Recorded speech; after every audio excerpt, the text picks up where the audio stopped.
നമസ്കാരം. കേരളത്തിന്റെ മുഖ്യമന്ത്രി ഒരു സൂത്രശാലിയായിട്ടുള്ള കുറുക്കനാണെന്ന് പറയാതെ വയ്യ. എന്തായാലും കുറുക്കനെ മൊത്തത്തിൽ എല്ലാവരും കൂടി ഇപ്പോൾ തെക്കോട്ടും വടക്കോട്ടേക്കും ഒക്കെ ഓടിച്ച് പാഠം പഠിപ്പിക്കുന്ന കാഴ്ചയാണ് കണ്ടുകൊണ്ടിരിക്കുന്നത്. ഞാൻ മുഖ്യമന്ത്രിയായാൽ മാതൃകാപരമായ മുഖ്യമന്ത്രി ആയിരിക്കും എന്ന മട്ടിലായിരുന്നു വി.ഡി. സതീശന്റെ നടപ്പും ഭാവവും ഒക്കെ. മുഖ്യമന്ത്രി ആയ ശേഷം ഒരു ഫാസിസ്റ്റ് ശൈലിയാണ് ഇദ്ദേഹത്തിൽ കാണാൻ സാധിക്കുന്നത്. മുഖ്യമന്ത്രിയായ ശേഷം ഒരു ഏകാധിപതി ഏത് രീതിയിലാണ് പെരുമാറുന്നത്, ആ രീതിയിൽ പെരുമാറുന്ന ഒരു മുഖ്യമന്ത്രിയാണ് നമുക്ക് വി.ഡി. സതീശനിൽ കാണാൻ സാധിക്കുന്നത്. പ്രതിപക്ഷ നേതാവായിരുന്നപ്പോൾ ഉണ്ടായിരുന്ന ധാർഷ്ട്യവും അഹങ്കാരവും ഒക്കെ ഇപ്പോഴും നമുക്ക് വി.ഡി. സതീശനിൽ വ്യക്തമായി കാണാം. ഒപ്പം അതിനോടൊപ്പം തന്നെ ഒരു ഏകാധിപത്യ സ്വഭാവം കൂടി നമ്മുടെ മുഖ്യമന്ത്രിക്ക് വന്നിരിക്കുന്നു. മുഖ്യമന്ത്രിയെ വിമർശിച്ചതിന്റെ പേരിൽ നമ്മൾ കണ്ടതാണല്ലോ, ആറ്റിങ്ങലിൽ ഒരു സ്കൂളിലെ വിരമിക്കാൻ 2 ദിവസം മാത്രം ബാക്കിയുള്ളപ്പോൾ ഒരു പ്രിൻസിപ്പലിനെ, ജവാദ് എന്ന് പറയുന്ന പ്രിൻസിപ്പലിനെ സസ്പെൻഡ് ചെയ്യുന്ന കാഴ്ചയൊക്കെ നമ്മൾ കണ്ടു. അതിനെതിരെ ശക്തമായിട്ടുള്ള പ്രതിഷേധം ഉയർന്നു വന്നു.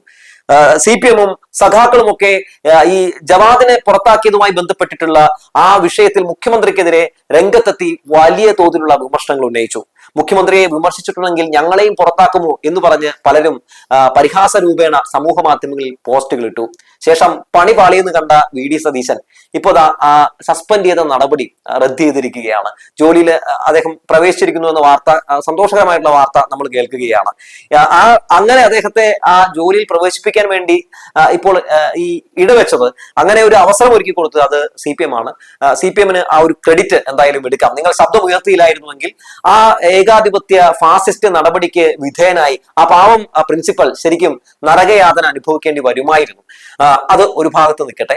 രണ്ടാമത്തെ ഒരു പ്രധാനപ്പെട്ട കാര്യം, വി.ഡി. സതീശൻ കുറുക്കനായിട്ടുള്ള ഒരു സൂത്രശാലിയായിട്ടുള്ള CM ആണെന്ന് പറയാനുള്ള കാരണം വേറൊന്നുമല്ല, ഇപ്പോൾ ഇദ്ദേഹം സ്വീകരിക്കുന്ന നിലപാടുകൾ തന്നെയാണ് ഏറെ ഞെട്ടിപ്പിക്കുന്ന ഒരു കാര്യം.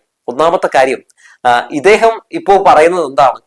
റെയിൽ വേണ്ട എന്ന് പറഞ്ഞ വി.ഡി. സതീശൻ പറയുന്നു അതിവേഗ റെയിൽവേ നമുക്ക് വേണമെന്ന്. അതായത് മഞ്ഞക്കുറ്റി വേണ്ട, നമുക്ക് നീലക്കുറ്റി കുത്താം എന്നാണ് പറയുന്നത്.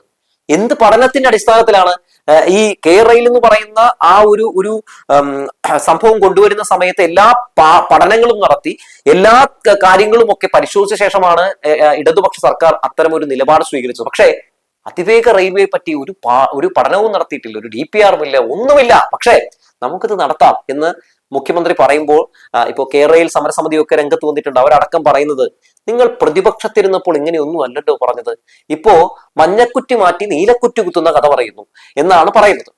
സൂത്രശാലിയായിട്ടുള്ള വി.ഡി. സതീശൻ അത് തന്ത്രപരമായിട്ടാണ് മാധ്യമങ്ങളുടെ മുമ്പിലൊക്കെ അവതരിപ്പിച്ച് നമ്മൾ കാണുന്നത്.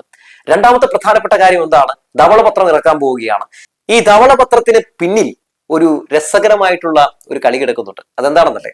അതായത് ഇന്ദിരാ ഗ്യാരണ്ടി നടപ്പിലാക്കുമെന്ന് പറഞ്ഞ് ജനങ്ങളെ പറ്റിച്ചാണല്ലോ ഈ സർക്കാർ അധികാരത്തിൽ വന്നത്. അങ്ങനെ 1 മാസം തികയുമ്പോഴും ഈ സർക്കാർ ഇന്ദിരാ ഗ്യാരണ്ടിയിൽ പറഞ്ഞ ഒന്നും നടപ്പിലാക്കിയില്ല എന്ന് മാത്രമല്ല, ആശമാരെ പോലും പറ്റിച്ചു എന്നുള്ളതാണ്.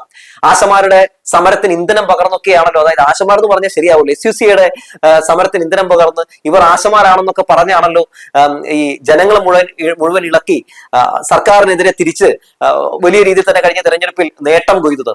അവസാനം 21,000 രൂപ ഓണറേറിയം ഒക്കെ വർദ്ധിപ്പിക്കുമെന്ന് പറഞ്ഞ് വെറും 3,000 രൂപ മാത്രം വർദ്ധിപ്പിച്ച് അവരെ അങ്ങ് ശരിക്കും പറഞ്ഞിട്ടുണ്ടെങ്കിൽ പറ്റിച്ചു.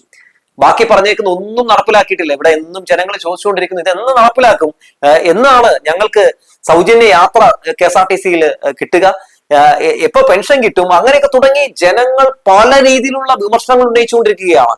ഇതിൽ നിന്ന് രക്ഷപ്പെടാനുള്ള ഒരേ ഒരു മാർഗം ധവളപത്രമാണ്. ധവളപത്രം ഇറക്കും, വലിയ കടക്കണിയില്ല എന്ന് പറയും, ഇപ്പൊ ഒന്നും ചെയ്യാൻ കഴിയില്ലെന്ന് പറയും.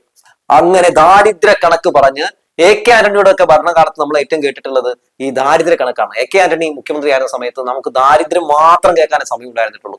അപ്പൊ ഈ ധവളപത്രം ഇറക്കിക്കൊണ്ട് വലിയ ദാരിദ്ര്യം പറഞ്ഞുകൊണ്ട് ഇന്ദിരാ ഗ്യാരണ്ടി നടപ്പിലാക്കാതിരിക്കാനുള്ള സൂത്രമാണോ ഈ സൂത്രശാലിയുടേത് എന്ന് സംശയിക്കേണ്ടിയിരിക്കുന്നു. അല്ലെങ്കിൽ ഇത്രയോ ദിവസവും കഴിഞ്ഞിട്ട് ഇതൊന്നും നടപ്പിലാക്കുന്നില്ല എന്നുള്ളതാണ്.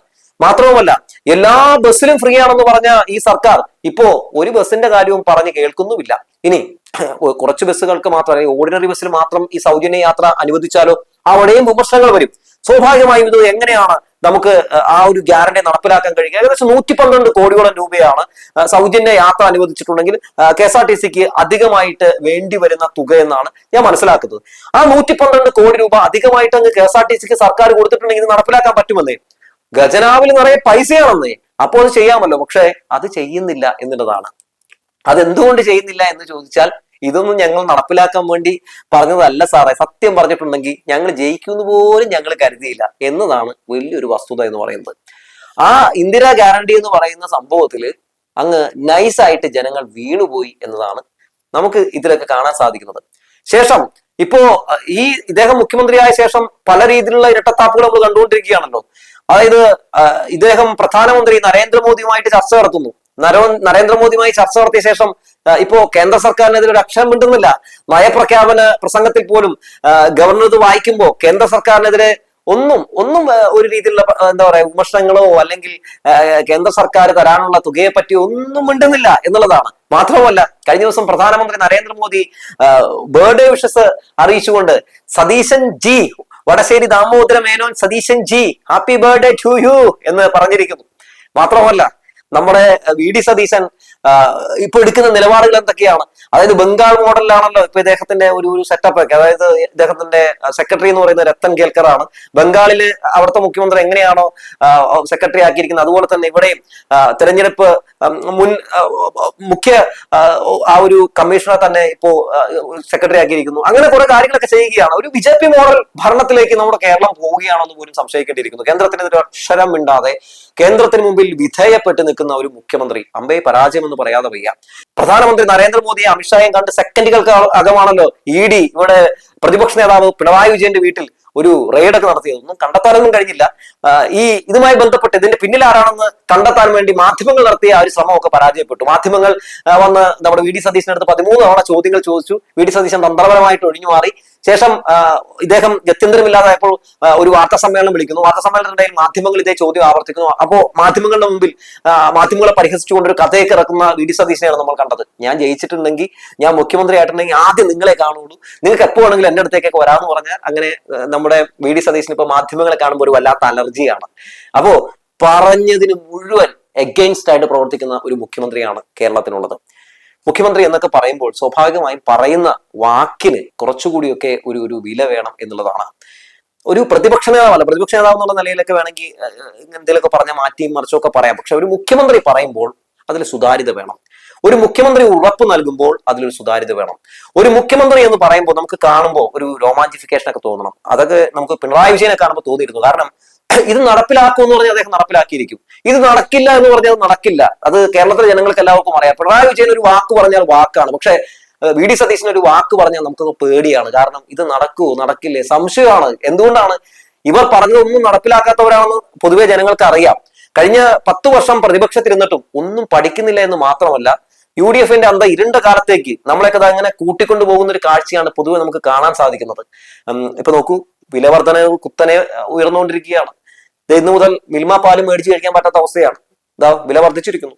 അതുപോലെ തന്നെ പെട്രോൾ ഡീസൽ വില കുത്തനെ വാണം വിട്ടോളം പോവുകയാണ്. നരേന്ദ്രമോദിക്കെതിരെ അക്ഷരം മിണ്ടുന്നില്ല നമ്മുടെ വി ഡി സതീശൻ.